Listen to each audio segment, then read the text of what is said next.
नमस्कार साथियों, पुनः आपका मेरे YouTube चैनल एस्ट्रो चेला में स्वागत है। हम चर्चा कर रहे थे लव मैरिज और अरेंज मैरिज की। पिछले अध्याय में मैंने लगभग विवाह रेखा को संपूर्ण कवर कर लिया था। आज मैं ये कवर करूंगा कि आपकी लव मैरिज होगी या अरेंज मैरिज। मुझे जब भी कोई हस्त विश्लेषण के लिए अपना हाथ भेजता है, अगर वह युवा है तो ये प्रश्न उससे पूछता है। मैंने सोचा क्यों ना इस पे एक अध्याय ले लिया जाए, ताकि आप स्वयं जान सके कि आपकी लव मैरिज है या फिर अरेंज मैरिज है। तो बहुत ही बहुचर्चित विषय है। लगभग आज का हर कोई यूथ इसको जानना चाहते हैं। जिनका पामिस्ट्री या फिर इसमें संबंधित नहीं है, वह भी जानना चाहते हैं, तो इसको प्रारंभ करते हैं। तो लव मैरिज या अरेंज मैरिज जानने के लिए केवल ये विवाह रेखा जो हमारी यहां पर होती यह संबंध नहीं रखती है। इसके अलावा शुक्र पर्वत, हमारा चंद्र पर्वत, ये चंद्र पर्वत कहां पे है ये निकाल लीजिए हिस्सा, ये चंद्र पर्वत। उसके अलावा हृदय रेखा, ये उसके अलावा बृहस्पति का पर्वत, ये चार चीजें हैं। बृहस्पति विवाह रेखा पहली, दूसरी चंद्र पर्वत, तीसरा शुक्र पर्वत, चौथी हृदय रेखा, पांचवा गुरु का पर्वत, बृहस्पति का पर्वत। ये बहुत ही महत्वपूर्ण है। ये पांचों जब योग बनाएंगी आपकी लव मैरिज गारंटी से होगी। सीधे सीधे आपकी लव मैरिज का योग है।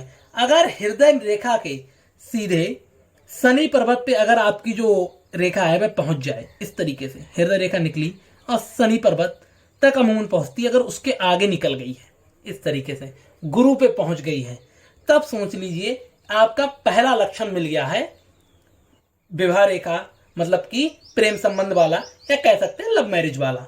यह तो हमारा पहला चिन्ह हुआ, जिसको हम बोलते हैं हृदय रेखा से। उसके अलावा विवाह रेखा बहुत अच्छी होनी चाहिए। दो तीन तरीके के विवाह रेखा पे कुछ शुभ चिन्ह आ जाते हैं, उनकी मैं चर्चा करूंगा। उससे पहले मैं शुक्र पर्वत की चर्चा कर लेता हूं।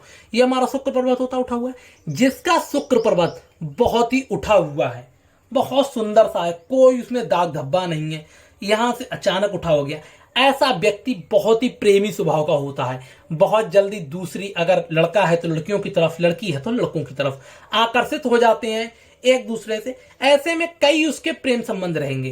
तो ये दूसरा हमारा पॉइंट है, दूसरा हमारा बिंदु है कि ऐसा व्यक्ति, जो व्यक्ति जल्दी किसी से प्रेम करेगा ही नहीं, तो उसका प्रेम संबंध और लव मैरिज होने के चांस ही नहीं है।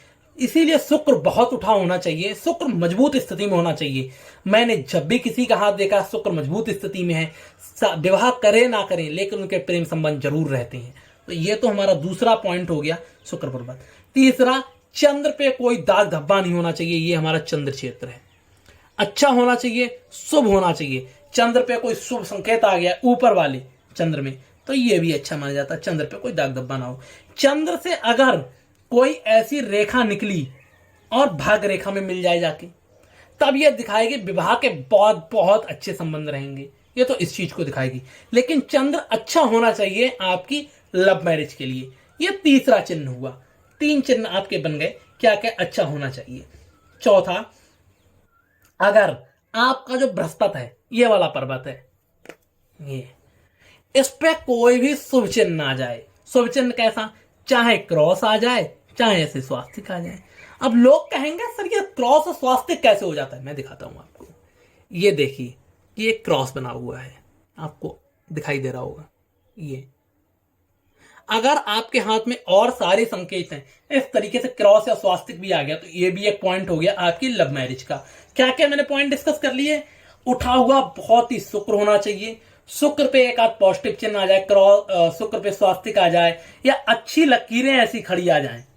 ये एक पॉइंट। दूसरा, आपकी हृदय रेखा एकदम आपके बृहस्पति पर्वत तक पहुंचे। तीसरा पॉइंट, बृहस्पति पर्वत पे आपके स्वास्तिक या क्रॉस का चिन्ह हो। चौथा पॉइंट, बहुत अच्छी मजबूत विवाह रेखा हो और सुंदर आपका चंद्र हो। अगर ये सारे पॉइंट मिल गए, तब तो 100 नहीं 200% गारंटी दे रहा हूं, आपकी लव मैरिज कंफर्म है, एकदम कंफर्म। यहां तक आपकी पहुंचनी चाहिए, इस पे ऐसे स्वास्तिक चिन्ह हो। अब कुछ ऐसे चिन्ह होते हैं जो मिल जाए तब भी मैं गारंटी ले लेता हूं लव मैरिज होगी। वह क्या है?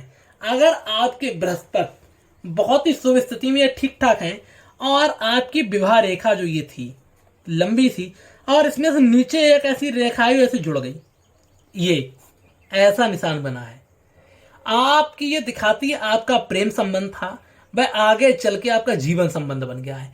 गारंटी है, कोई चिन्ह हो ना हो, बस हाँ सही स्थिति में हो, आपकी लव मैरिज कंफर्म है, नो डाउट, इसमें कोई डाउट ही नहीं है।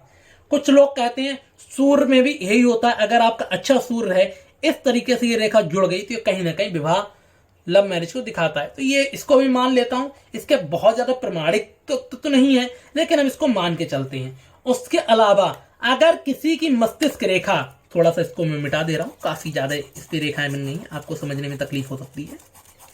अगर किसी की मस्तिष्क रेखा, जैसे ये हमारी शुक्र का क्षेत्र था, दूर से निकले बहुत, 3 स्थितियों में मस्तिष्क रेखा निकल सकती है। एक मेरे जैसे बिल्कुल एकदम पास से, एक बहुत दूर से, एक नॉर्मल थोड़ी सी दूरी है, बहुत दूर से होता है, सीधा सीधा दिखाते हैं। ऐसा लड़का या लड़की करते अपने मन की ही है, समाज की चिंता नहीं करते हैं। यह भी एक बहुत बड़ा इंडिकेटर होता है आपकी लव मैरिज का। अगर आपकी एकदम यहां से मस्तिष्क रेखा मेरे जैसे निकली है, तो आप लव मैरिज, अगर आज भी कई जगह समाज में लव मैरिज को बहुत ही ज्यादा टैबू सब्जेक्ट माना जाता है। यह माना जाता है ये प्रेम विवाह कर लाया है, हमारी रीतियों पे नहीं चल रहा है, जबकि ऐसा नहीं है। आप प्रेम, अगर किसी से सच्चा प्रेम करते हैं, प्रेम विवाह कर सकते हैं। यहाँ पे बहुत अच्छे अच्छे प्रेम विवाह भी हुए हैं, जिससे लोगों ने बहुत तरक्की की है। तो अगर दूर से बहुत प्रारंभ होगा तो मानेंगे वे अपने मन की ही करेगा। और एक भी लव मैरिज का चिन्ह आ गया, क्रॉस आ गया, लंबी रेखा हुई, हृदय रेखा अंदर तक पहुंच गई। अच्छा, हृदय रेखा अंदर तक पहुंच रही तो इसका मीनिंग क्या? इसका मीनिंग है बहुत बंदा इमोशनल होगा, बहुत ही इमोशन होंगे। अगर कोई प्रेमी है, सच्चा प्यार करने वाला, तो वो इमोशन से भरा हुआ होगा, नहीं तो प्रेम नहीं कर सकता। ज्यादातर शनि पर्वत पे पहुंचती है, ये देखिए ऐसे शनि पर्वत पे पहुंचेगी तो यह दिखाता है इमोशन के संग बहुत बैलेंस होगा बंदा, बहुत ही ज्यादा तुलना करेगा, प्रैक्टिकल हो जाएगा, इतना ज्यादा अनूठा प्यार नहीं कर सकता, जो मेरी स्थिति हुई। किसी किसी की ये जो हमारी हृदय रेखा होती है बिल्कुल अंत तक पहुंच जाती ऐसी। अगर इस तरीके की स्थिति है तब तो वह पागलपन तक प्रेम करेगा, किसी से प्रेम करेगा तो पागलपन की स्थिति तक प्रेम करेगा। यह तो बहुत ही ज्यादा है, बहुत ही उत्तम लेवल का प्रेम है। ऐसे में तो व्यक्ति बहुत प्रेम करता है, ये तो अलग स्थिति हुई। नॉर्मल यहां तक भी अगर पहुंच गई हमारी हृदय रेखा, यहां तक भी, उसके अलावा ये चिन्ह मिल गए, तो समझ लो गारंटी है वह प्रेम विवाह ही करेगा, उसके अलावा कोई और चांसेस नहीं है। तो मैंने आज इसमें डिस्कस किया प्रेम विवाह के क्या क्या चांस हैं। हाँ, थोड़ा सा ये अध्याय जटिल है, कठिन है। एक बार मैं फटाफट इसका एक ब्रीफ दे देता हूं आपको कि आपको क्या क्या देखना है प्रेम विवाह के लिए। सबसे पहले तो अच्छी विवाह रेखा, उसके नीचे से अगर कोई आके रेखा मिल गई तो 1 पॉइंट हमारा हो गया, प्रेम विवाह 99% होगा। साथ में हृदय रेखा गुरु पर्वत पे पहुंच गई है। अगर इसमें शुभ चिन्ह आ गए, त्रिशूल वगैरह, तो सोने पे सुहागा है, नहीं तो दूसरी पॉइंट मिल गया प्रेम विवाह। तीसरा, मस्तिष्क रेखा बहुत दूर से निकली है, मतलब कि समाज की वो ज्यादा चिंता नहीं करता है, पॉइंट मिल गया प्रेम विवाह। बहुत ही मजबूत शुक्र है, मजबूत होने का मतलब बहुत उठा हुआ, इस तरीके से जैसे मेरा तो नॉर्मल या शुक्र होना चाहिए वैसा है, लेकिन किसी का बहुत उठा हुआ है, बहुत फ्रेश शुक्र है, चौथा पॉइंट प्रेम विवाह। पांचवा, अच्छा चंद्र है, चंद्र से ज्यादा मतलब नहीं, लेकिन दबा हुआ चंद्र ना हो। अगर दबा हुआ चंद्र होगा तब प्रेमी अच्छा फिर नहीं बन पाएगा, इसीलिए तो ये छठा पॉइंट। यह तो हमारे सीधे सीधे पॉइंट्स हैं जो बताते हैं कि आपका प्रेम विवाह गारंटी से होना ही होना है, इसमें कोई भी दो राय नहीं है। कृपया करके कमेंट सेक्शन में मुझे कमेंट जरूर करें जिसका प्रेम विवाह हुआ है, या जो किसी ना किसी से प्रेम करते हैं और उनसे विवाह करना चाहते हैं। अगर आप ना मुझे हाथ भेजना चाहते हैं तो मुझे आप astrochela@gmail.com पर अपना हाथ भेजकर विश्लेषण करा सकते हैं और मेरे या पुरानी वीडियोस को रेफर करके कुछ ना कुछ सीख सकते हैं। इस वीडियो को आप लाइक करें, कृपया करके चैनल को सब्सक्राइब करें। आशा करता हूं कुछ ना कुछ नया सीख रहे होंगे। धन्यवाद।